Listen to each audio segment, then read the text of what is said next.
Filia Fuchs. 3 Minuten Geschichten.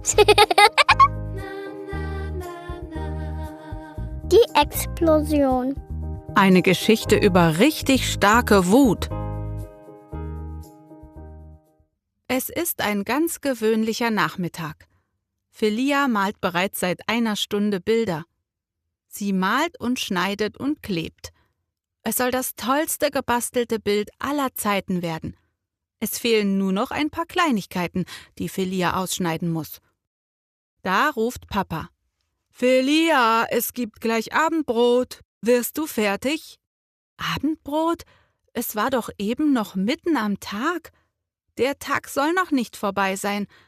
Nach dem Basteln hat Filia doch noch so viel vor. Oh je, Filia spürt eine Unruhe in ihrem Bauch. Sie beeilt sich. Wenn sie sich nicht beeilt, schafft sie es nicht mehr, mit Manni Geburtstag zu spielen. Aber sie macht ja extra die Einladung dafür. Jetzt schnell, nur noch die eine Stelle kleben und dann, da passiert es. Als Filia den Klebestift vorsichtig über das Papier zieht, bleibt dieser am Papier hängen und ein Stück reißt ein. In Filia explodiert ein Vulkan. Ohne Ankündigung, ohne Voranmeldung. Boom! Boom! Filia schreit. Laut.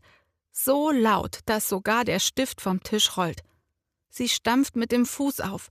Noch einmal und noch einmal. Ihr Bauch fühlt sich an wie ein Vulkan, der Lava spuckt. »Blödes Papier«, ruft sie. »Blöder Klebestift, alles ist kaputt.« Papa steht in der Tür. Er sagt nichts.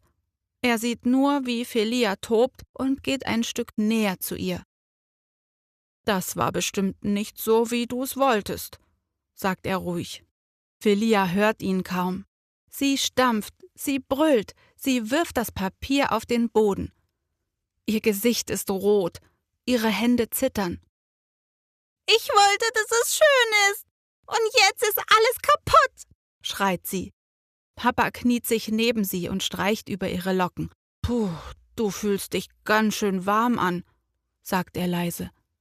Filia atmet schwer. »Super warm, wie ein Vulkan«, ruft sie. »Ja«, nickt Papa. »Dann lass uns mal schauen, was dein Vulkan jetzt braucht. Manche Vulkane wollen trampeln, bis der Boden wackelt. Wollen wir das versuchen?« Filia trampelt. 1-mal, 2-mal, 10-mal. Sie springt, sie stampft, dann bleibt sie stehen. Der Vulkan spuckt noch ein bisschen, aber nicht mehr so doll. »Oder vielleicht will dein Vulkan lieber pusten?«, fragt Papa.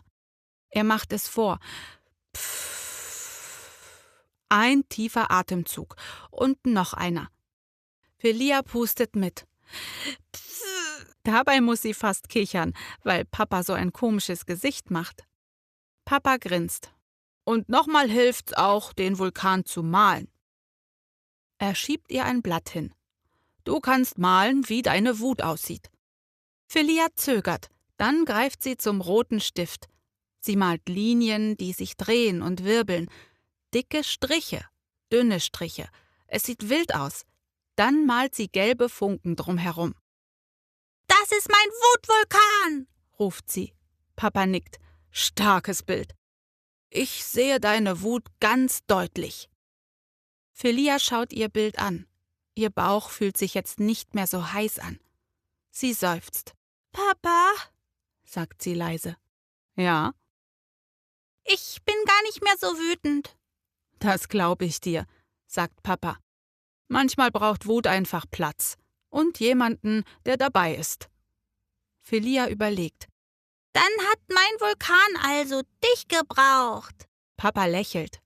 »Vielleicht, oder du hast einfach gut auf ihn gehört.« Filia nickt ernst. Dann nimmt sie ihr eingerissenes Bild vom Boden. Sie klebt ein Herz darüber. »Jetzt ist es wieder ganz, nur ein bisschen anders.« Und Manni? Der guckt hinter einem Sofakissen hervor und schaut, ob der Vulkanausbruch vorbei ist, bevor er noch fliegen lernt. Warst du auch schon mal so wütend wie Filia? Was hat dir dann geholfen?